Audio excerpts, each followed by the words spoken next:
Slow starts are nothing new for LeBron. His Cavs were 5-7 when he came back in 2014, and his Heat struggled his first year in Miami. Over the weekend, LeBron expressed his frustration to this slow start. He said, quote, "I haven't changed anything outwardly, but you know me. You know how I am. I almost cracked last week, and I had to sit back and remind myself, Bleep, you knew what you were getting yourself into. This process has been good for me. I just have to continue being patient." All right, Shannon, what do you make of those comments? I'm not surprised. Skip, I know what he said. I know said in the beginning he understood that this was a young team and he would be patient. But LeBron, that's not how LeBron is wired. That's not how he's built. And because he was so great, he actually thought, man, did y'all see what I took to the NBA Finals last year? Did you see that roster? Now, that's the same roster. That's the worst team in the NBA. And I took it to the finals last year against one of the great teams in NBA history. So he thought, they got B.I., they got Kuzma, they got Lonzo, we got JaVale now, we got Rondo. Oh, man, I can assure you, if somebody would have told him after 10 games, LeBron, what you think their record's going to be? At worst case scenario, he's probably going to say 7-3. He didn't envision 4-6, but Allah. And he also said something earlier, Skip. He's like, the definition of insanity is doing something over and over and hoping for a different result. So he's like, we're making the same mistakes, and we think somehow we're going to get better. We go over this in meetings. We go over this in practice. We go over this in walkthroughs, yet we get in the game and the same blown assignments.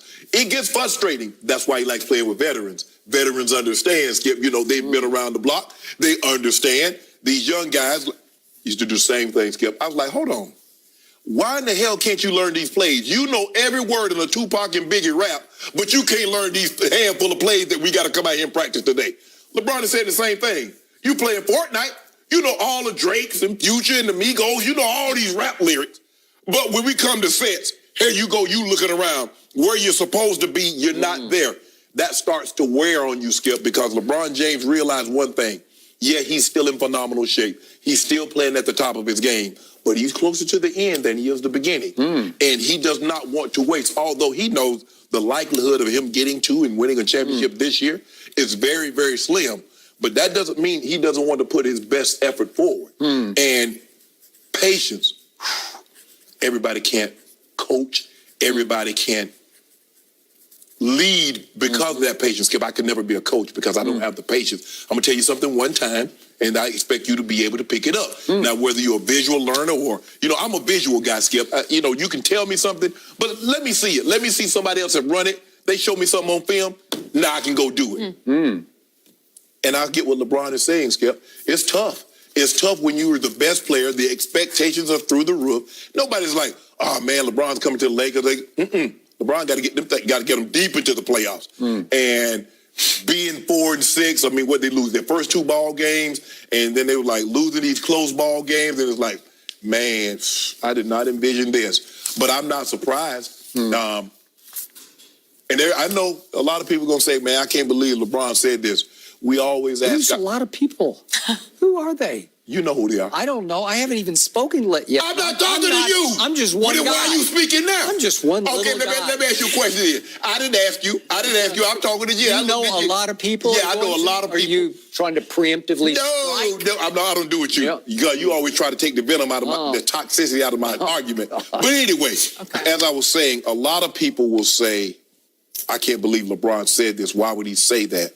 We always preach we want athletes to be honest until they become honest. And then all of a sudden we don't like honesty so much. So LeBron James said, yeah, I almost cracked, but I had to realize I knew what the hell I signed up for when I signed up.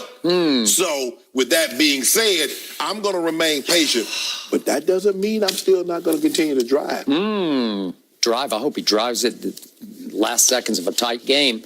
Has the courage to go shoot those free throws he missed. He might miss another one and dunk at home. For visual. Skip, did you know he hung on the rim for like 10 seconds? Yeah. Hung on the rim. Out of relief. Now, I'm off the hook. No. And guess what? The last 2-minute report said that was not a goaltend. Yeah, just because I told you it was a goaltend, and you agreed with me. You said, that was probably a goaltend. What did the 2-minute report say? I don't care what you said. You I know what my eyes told me, and you agreed with me yesterday. You said, yeah, that was probably a goaltend. You said that. But I was wrong. I was wrong. Oh, now, okay, admit you were wrong. I admit don't care it. about it. Admit it. All I care about is he missed the 2 free throws that should have lost them the game until somehow Kuzma got a tap, and then he got the rebound. I don't know how to happen. And what happened after that tap? LeBron just happened to be at the right place at the right time. Ain't no such thing as happen. Alex Lynn was lost. Ain't no such thing as happen, Skip Alex Bayless. Lynn. Yeah, way to Look go. at LeBron say, Whew. So, my turn. it's your turn. You know, it's funny, Jenny. I interpreted LeBron's comments extremely differently than my man LaShannon Sharp did. I don't know How why. did you interpret them? I interpreted them as, by the way, before I get to my response, you said going into this year that you thought Cleveland's roster was better than the Lakers roster, right? It doesn't matter what I think. I'm telling you what LeBron thought. Okay, so they were better last year, and they were in the Eastern Conference, so I don't know if that is 2 + 2 = 4. No, I'm saying what I thought and what LeBron thinks might be entirely different, but I know these. So it is already starting, Laker fans. For those who have not followed LeBron's career, this is classic, vintage, passive-aggressive LeBron James blame deflection. He's trying to say, don't look at me, look at them. He's basically pointing the finger already at teammates when he has no reason, he cannot point fingers at anyone right now, but look in the mirror and point it at yourself. Because by anybody's standards, especially LeBron's, he's having a subpar year so far. And if I'm any of his teammates, I'm thinking, wait a second, you almost cracked through how many games they played? 13? Mm-hmm. You almost cracked? 7 and 6? You almost cracked? How about us? Where were you when we needed you most through those 6 losses? And just for the record, just for people who have lost track here, LeBron now ranks 15th in the league in PER, which is the player efficiency rating, which is the determining factor of how well you're playing overall in the NBA. 15th, and that's his worst in 12 years in the NBA, and that is 3 full points below his career average of 28. He's now at 25. And by the way, just from shooting from 3 so far, he's attempted 76 threes. So if we just take the 37 players who have attempted 75 or more three-point shots, of those 37, LeBron ranks 32nd. So he's near 6 from the bottom at 32%. So he's shooting the 3 at a poor rate, and he's been slightly He's shooting a bunch of them. Yeah, he's shooting a bunch. At Portland, they were down only 1 point in the opener with 8 minutes left. Close, King. Couldn't close. Then Houston, the brawl game. 4:13 left at home. They're up 1. Close it, King. You lost it by 9. San Antonio at home. You're up 6 with 55 seconds left in overtime, and you lose in large part because the King misses 2 clutch free throws down the stretch and then misses a 22-foot jumper that could have won the game at the buzzer. And then at San Antonio, they're up 1 with 7 minutes left. They lost by 4. Where are you, King? Close it. Then at Minnesota, LeBron turns down 2 picks by Brandon Ingram, and at the shot clock has to whip it all the way across court to Kyle Kuzma, who gets blocked by Taj Gibson shooting a desperate 3 at the shot clock, and you were down only 2 at that point with 38 seconds left. I don't know. You got to close that.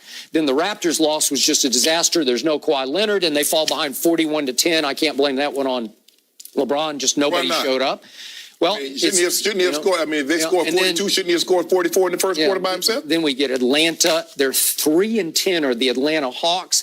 And LeBron James misses 2 free throws with 20 seconds left that should have lost the game, and you got lucky that the ball bounced the right way, and it turned out okay, and you didn't get goaltending. Well, the ball bounced the wrong way when he shot the free throws. So you don't get to say the ball bounced the right way when he makes a good play, but then turn around and say, oh, yeah, he just missed him. Okay, the ball bounced the wrong way both times. So LeBron is saying, boy, these kids and these cast-offs, I just can't win with these guys. But you know what? This is what I signed on for, so I got to be patient. Okay, let me ask you. You got to be patient. They got to be patient with you. Let me ask you a question, Skip Bayless. Let's just say, for the sake of argument, since we're doing hypotheticals here, LeBron James is not on the Los Angeles Lakers, and they're 13 games in. What do you think their record would be?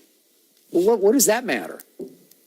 Well, what does it matter? They're in the Western Conference. Okay. In the Western Conference, without LeBron James, 13 clearly, games in, what would their record be? It's a simple question. This team, if you had the veterans that you added, they'd probably be maybe one game below 500. They're still pretty talented. Let me ask you a question. Do you believe they add these veterans if LeBron James doesn't come? Well, obviously, it's a whole new plan. Okay, then. So now you can't say that with the team, Ingram. Did you, Shannon Sharp, think they're going to be 7-6 to start?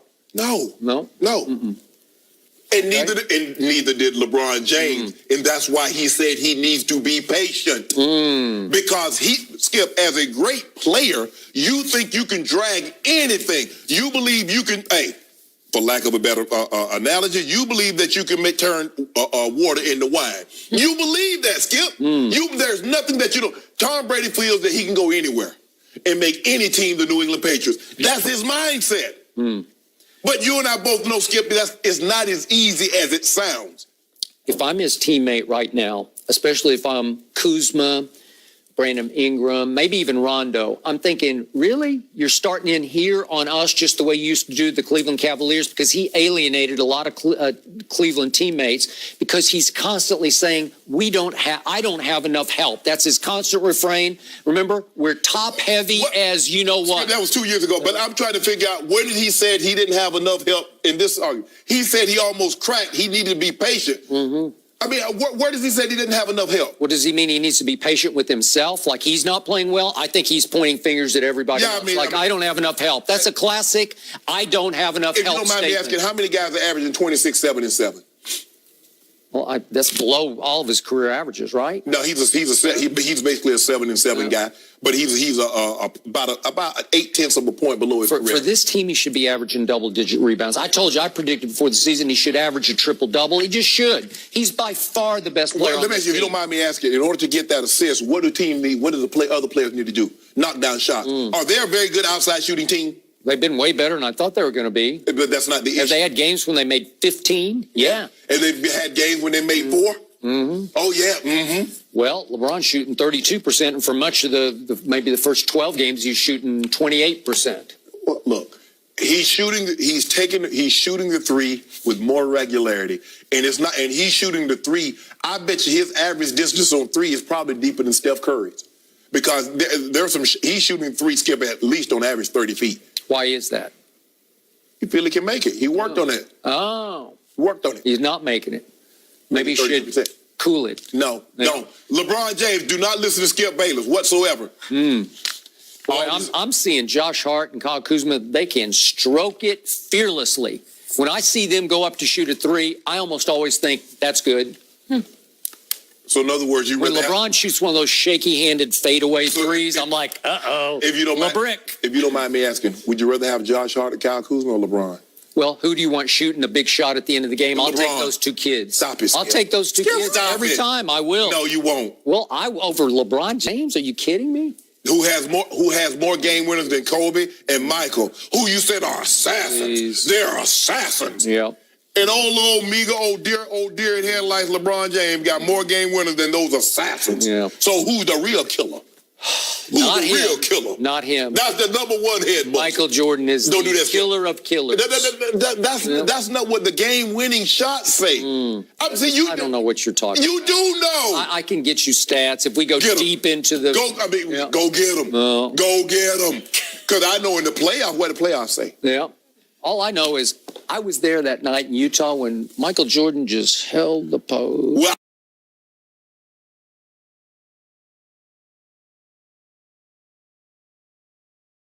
I was in my living room. Yeah. When LeBron held a pose with the kiss off the glass. Yeah. Against that was big. Against Toronto. Yeah. Held it like that. Guarded by a rookie. Way to go. And I think he didn't call glass. Okay. What about that three? What about that three against Indy? Indy? They were just discombobulated because he just goaltended and gotten away with it. And everybody's looking at the ref, and he goes down and makes the shot. The last 2 minute reports said also the guy was out of bounds. Okay. But let me ask you a question. Why are you pretending that Craig Elo is Larry Bird? Oh, yeah, that game? Yeah, you did. Oh, you talking about that game when he shot at Cleveland. Oh, did you see him? That was clutch. How about stealing the ball from Karl Malone, dribbling the length of the court and just going straight up like LeBron would never do and shooting that free throw? You talking about the steal built for two? Because Mailman had him in the post? No, you're talking about Dennis Rodman guarding. Yeah.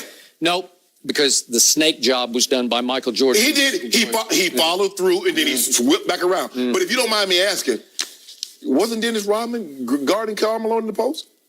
Yeah, but Michael went around and it was just a great play. It was just instinctive. Kind of like LeBron. It was a killer play. Like LeBron when he pinned Iguodala's shot.